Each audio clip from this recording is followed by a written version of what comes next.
ঈদের পরদিন গাছ থেকে আম পেড়ে সেটা ভর্তা বানালাম, বৃষ্টিতে ভিজলাম, একটু ঘুরতে গেলাম।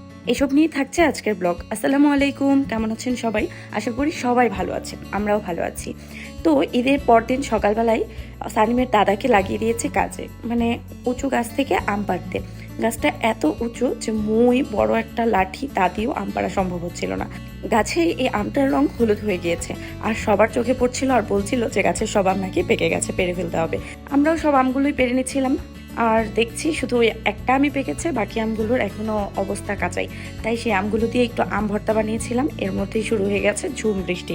শুক্রবার ছিল, তাই সবাই নামাজে চলে গিয়েছে, আর আমরা বলতে পাশের বাসার যে ননদিনী ছিল তার সাথে আমরা একটু বৃষ্টি বিলাস করছিলাম। বৃষ্টি বিলাস শেষে বিকালে একটু রেস্ট করে আমরা ঘুরতে বেরিয়েছি। আর ঘোরার সাথে সানিমের বাবার বন্ধু তাইবার বাবা আর তাইবার মা হচ্ছে আমার বান্ধবী, তো আমরা সবাই মিলে ঘুরতে চলে গিয়েছিলাম। প্ল্যান ছিল একটা দূরের ব্রিজে যাওয়ার, কিন্তু আবহাওয়াটা সেরকম ভালো ছিল না বলেই আমরা কাছেই কোথাও যাওয়ার প্ল্যান করছি। চারপাশে একদম মেঘাচ্ছন্ন আকাশ, আর মানে ঠান্ডা ঠান্ডা বাতাস বইছিল, এত ভালো লাগছিল মোটরসাইকেলে ঘুরতে আমার এমনিতেই অনেক বেশি ভালো লাগে। আর এরকম ওয়েদারে তো কি আর বলবো, মন ভরে এনজয় করে নিচ্ছিলাম প্রকৃতির আবহাওয়াটা। তো রাস্তা দিয়ে যেতে যেতেই হঠাৎ এক জায়গায় দেখলাম বৃষ্টি প্রায় নেমেই যাচ্ছে অবস্থা, তাই পাশের এই রেস্টুরেন্টটার মধ্যেই ঢুকে গেলাম। মোটামুটি সাজানো গোছানো পরিবেশ, চারদিকে গাছপালায় ভর্তি। মাঝখানে একটা অনেক বড় তাল গাছ ছিল, ছোট ছোট কয়েকটা দোলনা টাঙানো ছিল, আর ছোট ছোট ঘরের মতো বানানো ছিল। একটা ঘর তো মোটামুটি বিলের উপরেই ছিল, কিন্তু সেখানে আগে থেকেই মানুষ ছিল বলে আমরা বাইরের দিকটায় বসি। আর সবচেয়ে বড় কথা হচ্ছে বৃষ্টি থেকে শেল্টার নেওয়াটাই। তো সেখানে বসে বসে বাচ্চারা একটু দোলনায় দোল খাচ্ছিল, এদিক সেদিক ঘুরে বেড়াচ্ছিল, কারণ তখন একদম হালকা বৃষ্টি ছিল।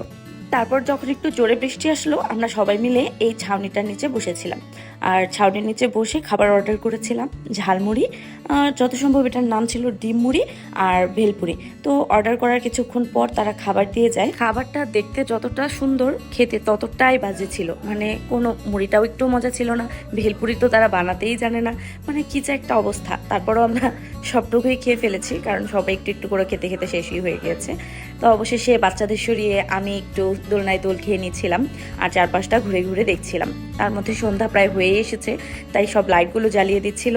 আর সবচেয়ে বড় কথা হচ্ছে একটু খোলামেলা পরিবেশ হওয়ায় বাচ্চারা খুব বেশি এনজয় করেছে।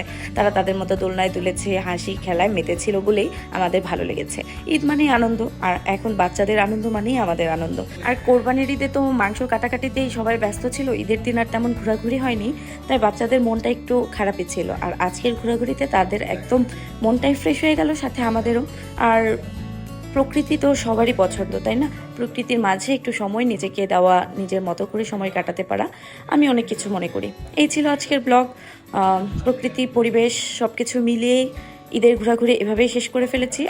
আর এবার ঈদে তো বেশি ঘোরাঘুরি করতে পারবো না, কারণ কালকে আমরা বাসায় চলে যাব। বাসায় বলতে আমাদের কাপাসিয়ার বাসায় চলে যেতে হবে, ঈদের ছুটি বেশি নেই।